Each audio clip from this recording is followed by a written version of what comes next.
नमस्कार, आप देख रहे हैं prism news the reflection of reality, जहां हम आपको देश और प्रदेश से जुड़ी तमाम खबरों से रूबरू कराते हैं।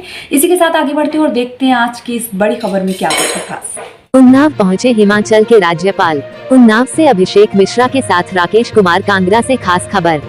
उन्नाव जनपद जहां जिले के बदरका गांव में अमर शहीद चंद्रशेखर आजाद की 119वीं त्रिदिवसीय जयंती समारोह बड़े उत्साह और सम्मान के साथ मनाया जा रहा है। इस अवसर पर हिमाचल प्रदेश के राज्यपाल शिव प्रताप शुक्ला जी मुख्य अतिथि के रूप में पहुंचे। उन्होंने आजाद की प्रतिमा पर माल्यार्पण किया और उनकी देशभक्ति और बलिदान को याद कर नमन किया है। राज्यपाल शिव प्रताप शुक्ला जी ने कहा, चंद्रशेखर आजाद जैसे महापुरुषों ने देश की स्वतंत्रता के लिए अपना सर्वस्व अर्पण किया। उनकी जीवन गाथा आज भी युवाओं को प्रेरणा देती है। उन्होंने बदरका गांव को गौरवशाली धरती बताया, जहां आजाद जैसे वीर स्वतंत्रता सेनानी ने जन्म लिया।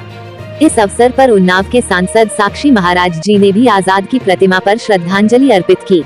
उन्होंने अपने संबोधन में कहा कि आजाद का जीवन राष्ट्र के प्रति त्याग और समर्पण की मिसाल है।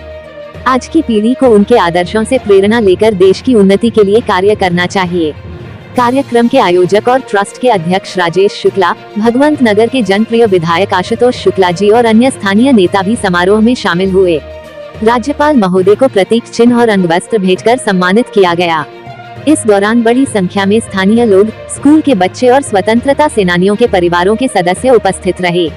सांस्कृतिक कार्यक्रम और विचार गोष्ठी का आयोजन। त्रिदिवसीय समारोह के तहत विभिन्न कार्यक्रमों का आयोजन किया गया। सांस्कृतिक प्रस्तुतियों में बच्चों ने देशभक्ति गीत और नाटकों के माध्यम से आजाद के जीवन और संघर्ष को चित्रित किया। इसके अलावा विचार गोष्ठी का भी आयोजन किया गया, जिसमें वक्ताओं ने आजाद के विचारों और उनके योगदान पर चर्चा की। बदरका गांव के लोगों ने इस ऐतिहासिक अवसर को उत्सव की तरह मनाया। गांव के युवा और बच्चे चंद्रशेखर आजाद के आदर्शों पर चलने की प्रेरणा लेते नजर आए। आयोजन स्थल पर प्रदर्शनी भी लगाई गई, जिसमें आजाद के जीवन से जुड़ी वस्तुएं और उनके योगदान को प्रदर्शित किया गया। इस जयंती समारोह ने न केवल शहीद चंद्रशेखर आजाद की स्मृतियों को जीवंत किया, बल्कि आने वाली पीढ़ियों को उनकी प्रेरणा से जोड़ने का प्रयास किया। राज्यपाल शिव प्रताप शुक्ला ने कहा कि ऐसे आयोजन हमारे स्वतंत्रता सेनानियों के प्रति सम्मान और उनके योगदान को याद करने का अवसर देते हैं।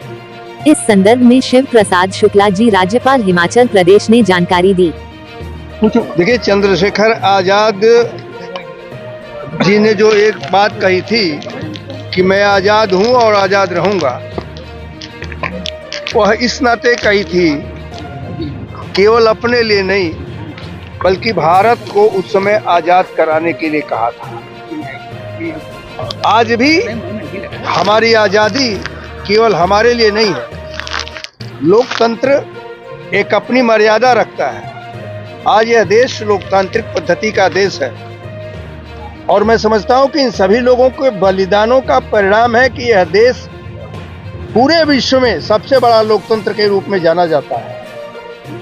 आज कह सकते हैं कि भारत की प्रतिष्ठा इतनी बढ़ चुकी है कि भारत का प्रधानमंत्री जब व्हाइट हाउस में जाता है, जिसमें कोई नहीं जाता था, तो हजारों भारतवर्षियों को वहां पर बुला कर करके सम्मानित किया जाता है। यह भारत की प्रतिष्ठा है। तो इन लोगों का त्याग, इन लोगों का बलिदान इस स्थिति में रहा कि अंग्रेज तो गए ही, लेकिन अंग्रेजों के जाने के बाद एक बड़ा सुदृढ़ लोकतंत्र मिला, जबकि अगल बगल के देशों में लोकतंत्र नहीं है। यहाँ लोकतंत्र है। यह एक बहुत बड़ी बात है। चंद्रशेखर आजाद का बलिदान इस देश के लोकतंत्र की स्थापना का एक महत्वपूर्ण नींव है। सर, एक और सवाल। अभी हमने आपको इस बड़ी खबर से रूबरू कराया। ऐसी ही और तमाम खबरों के लिए हमारे साथ बने रहिए और देखते रहिए prism news the reflection of reality, और हमारे चैनल को लाइक, सब्सक्राइब और शेयर जरूर करें।